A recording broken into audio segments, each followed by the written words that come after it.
नमस्कार साथियों। मध्य प्रदेश के अंदर ग्राम पंचायतों के अंदर ग्राम सचिव की भर्ती स्टार्ट हो चुकी है। इसकी प्रक्रिया चालू हो चुकी है और अगर आप इसके अंदर आवेदन करना चाहते हैं और इसके अंदर सिलेक्शन लेना चाहते हैं तो आपको निम्न बातों का ध्यान रखना होगा।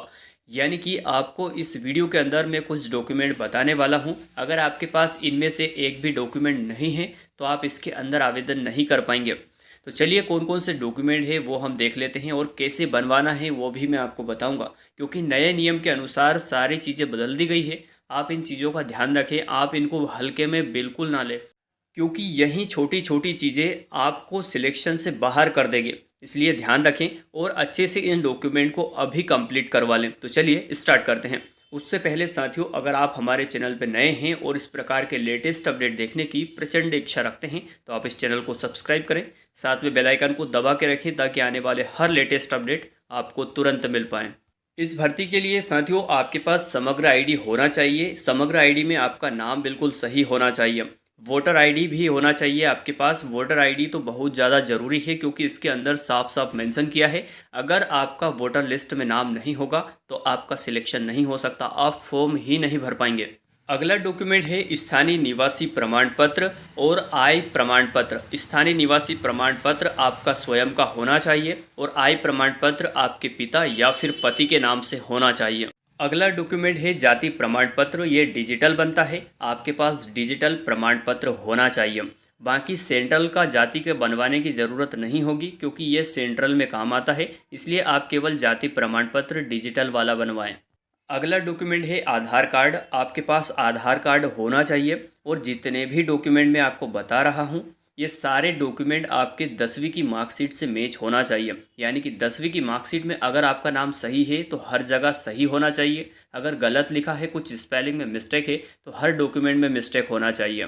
ठीक है, यानी कि 10वीं की मार्कशीट से सारे डॉक्यूमेंट मैच किए जाएंगे।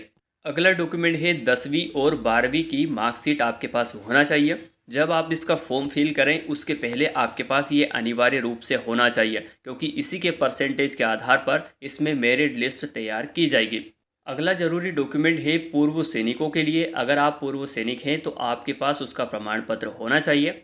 और साथियों, अगर आप में से किसी के पति या फिर पत्नी की मृत्यु हो चुकी है तो उसका प्रमाण पत्र आपके पास होना चाहिए, यानी कि मृत्यु पत्र इसके अंदर लगता है।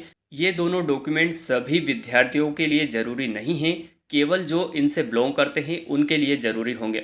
आगे दिया गया है रोजगार पंजीयन के बारे में। आपका रोजगार पंजीयन अपडेट होना चाहिए आज की डेट में, और आपके पास समग्र आईडी भी बिल्कुल सही होना चाहिए, यानी कि नाम सारे आपकी 10वीं के मार्कशीट से मैच करने चाहिए।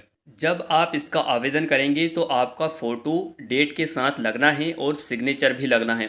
तो यानी कि आप जो भी सिग्नेचर और आपका जो फ़ोटो लगाएं वो बिल्कुल नया होना चाहिए, उसमें किसी प्रकार की कोई ओवर राइटिंग नहीं होना चाहिए।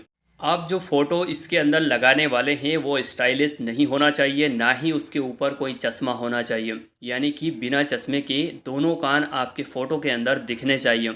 इसी प्रकार के फ़ोटो स्वीकार किए जाएंगे।